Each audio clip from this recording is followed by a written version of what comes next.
Welcome back to Trumpet World. It's finally happened. All summer, Mihailo Zekic and I have talked about, well, is this it? Is Israel going after Hezbollah now? It was clear the current situation couldn't continue. Imagine if all US citizens in Washington and Oregon had to leave their homes because their towns and cities were under constant rocket attack. Israel put up with that situation while it focused on dealing with the more immediate problem with Hamas in Gaza. Now they're really dealing with Hezbollah. So I'm joined by Mihailo Zekic, who can get us up to speed and give us the latest update on this story. Yes, there's been quite a few dramatic escalations in this just in the past week. On September 20th, there was a meeting with the elite corps or the officer corps of the Radwan force, that's Hezbollah's special forces in Beirut, including Ibrahim Akil, who was the leader of the group, and for some people around back then to remember it, was partly responsible for the 1983 bombing in Beirut that killed over 240 U.S. servicemen. Israel got wind of the meeting and took them out in an airstrike, which basically decapitated the Radwan force's leadership. This, of course, comes on the heels of the pager walkie-talkies attack that we talked about. So part of the reason some people think that this meeting was going on was because Hezbollah didn't trust its communication devices anymore, so they decided, let's do what we've been doing for 2,000 years before technology advanced and meet face-to-face, and that apparently even isn't safe anymore. So Hezbollah is getting really insecure of their communications lines, their organization structure. And they don't have much leadership left. Yeah, they don't. And that, obviously, the attacks from Israel continued on the 21st, where almost 300 projectiles came in and took out some of the projectile infrastructure that Hezbollah has with rockets and missiles, whatever. On the 25th, they expanded it to over 2,000 targets, including 70 intelligence centers, and some analysts suspect this may have shrunk Hezbollah's capability to attack Israel with rockets and missiles by about 50%. So you lose the communications lines, you lose the leadership, and now you lose the actual tools that they use to fight. So at this point, Hezbollah is looking pretty headless, and Israel and Hezbollah obviously have been having these kinds of attacks for a while now. As you mentioned, we've been talking about this since the summer. Why this dramatic escalation right at this point? Well, if you don't have your communications lines secure, if you don't have people to give orders, it makes a pretty vulnerable army for an invasion. And on the 25th, we got the closest sign yet that Israel is going into Lebanon. So Israel's hit over 2,000 targets. I think it was Monday or Tuesday, 500 dead, the deadliest day for Lebanon since the end of their civil war at the start of the 1990s.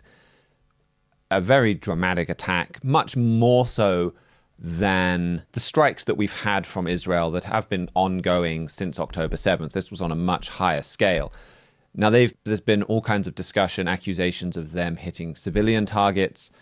The IDF released video footage demonstrating that Hezbollah was storing missiles in people's homes or in attics and civilian infrastructure, and Israel took out a lot of these weapons.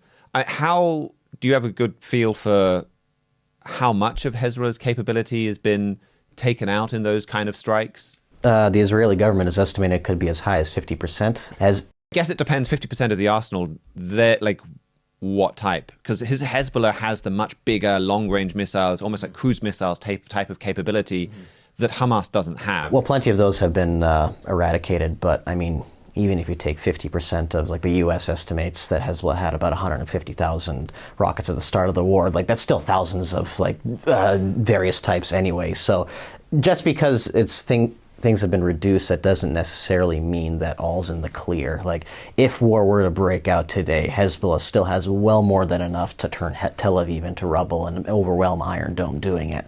So even though Hezbollah's capability has been reduced, that doesn't mean it's any less dangerous. So we haven't seen the maximum that full-scale war could look like yet.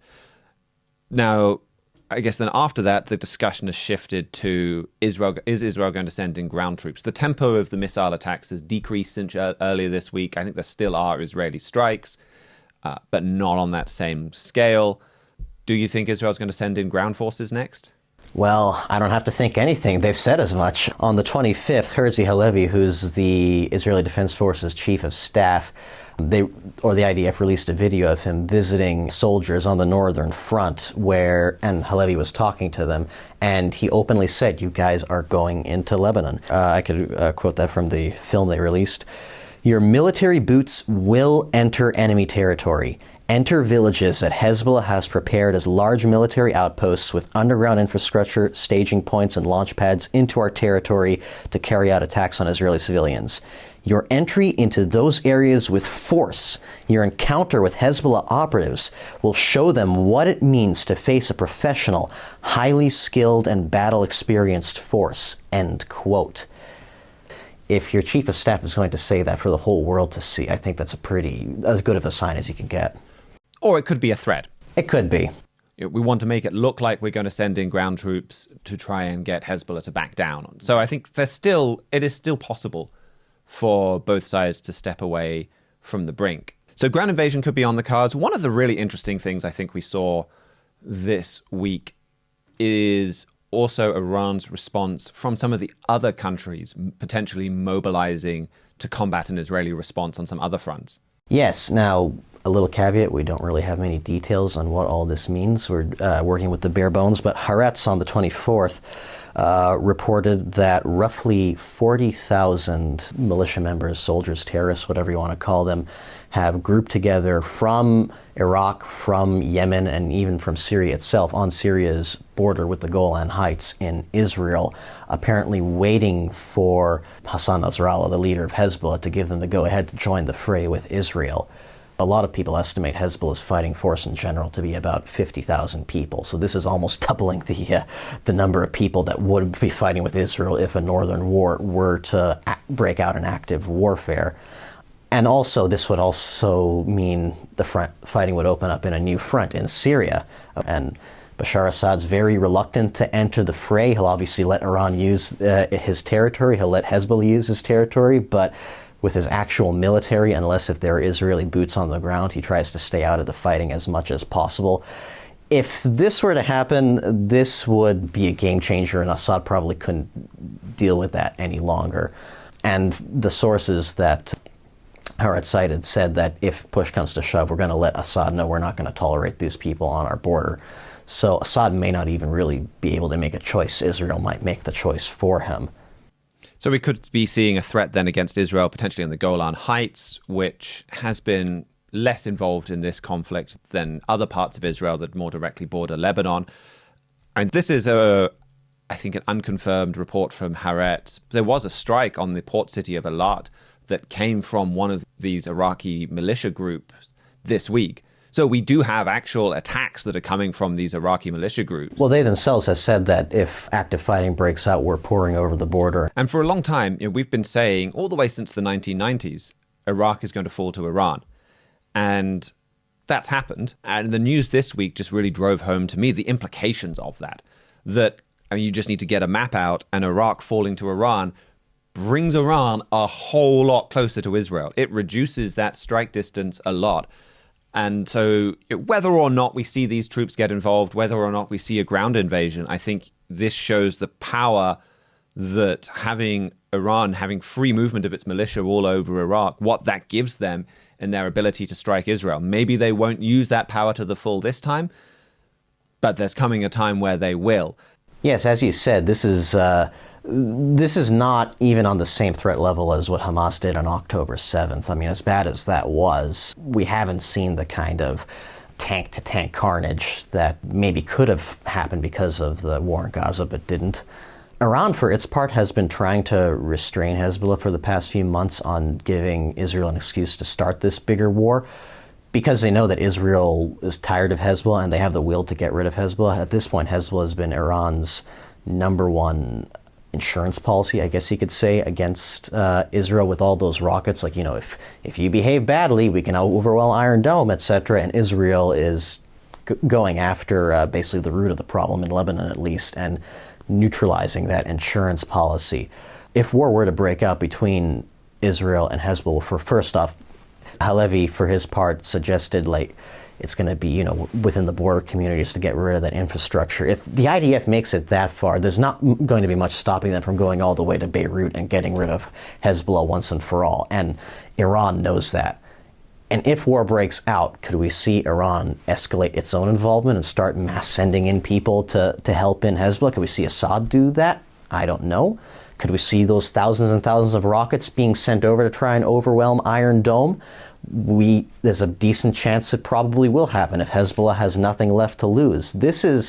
If war were to break out with the way everybody's expecting, this is probably going to be more similar to the Yom Kippur War in 1973, where you do see actual professional armies clashing with each other, and some of these big battlefields or battles that we may be accustomed to in places like Ukraine, but hasn't really happened in Israel yet. So even if Israel decides to launch this war because they have this public support, because they have the will, because they know they can win, that doesn't mean it's going to come out of this unscarred. That is a good point. And we don't yet know. Israel may still try and accomplish all of their goals through an air war. They just want to get to the point where they can send their people home, they can move back into their houses, and the north is secure. And perhaps the threat of invasion and the aerial bombardments will be enough to get Hezbollah to stop the rockets, and maybe things will calm down. Maybe there's a whole range of kind of scales that we could see this go over. But what we do know for sure is where this is heading in the not too distant future. And you had a trumpet brief that we sent out last night. If you're not subscribed to our mailing list, you can go to our website. We have a trumpet brief email where we send out a daily news blast in the morning to try and get you caught up with the big pieces of news for the day. We have a more deeper email that goes out in the evening. Mihailo's went out yesterday, and I thought your conclusion to that really did give a great overview of the broad sweep of Bible prophecy and showed how this really does tie into, yes, several specifics, but also just into the big picture. So could you summarize that for us now? Yes. So a prophecy we go to regularly to analyze what's going on in the Middle East and with radical Islam is Daniel 11, verse 40, which talks about two end-time power blocks, a king of the south and a king of the north clashing. Verse 41 says that this revolves around the glorious land or the holy land. It revolves around the land that's being fought right now.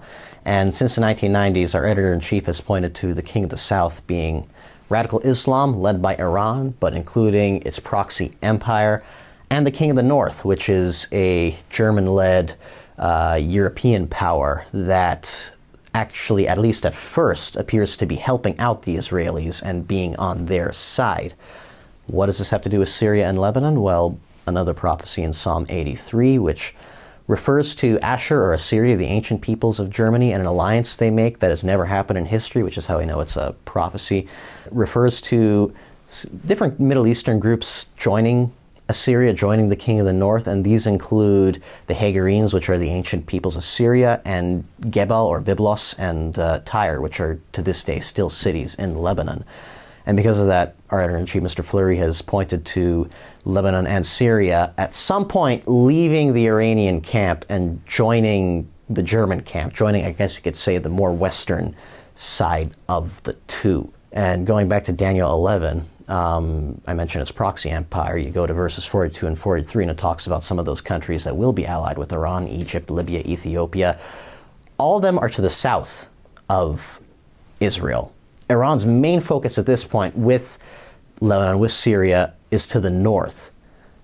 Iran right now, it has some tentacles in Africa. It wouldn't say it's its main priority, though. Something's going to have to, at some point, shift in the Iranian thinking to see that there's nothing they could do in the north, and they have to try and attack Israel another way. At least with the way things are going right now, it does look like both Hezbollah and the Assad regime will at least have some sort of major shakeups relating to the current war somehow. Yeah, it's a nice summary of the broad overview where Iran will be moved out of Lebanon and Syria, and the trends that we're seeing right now could well form a part of that.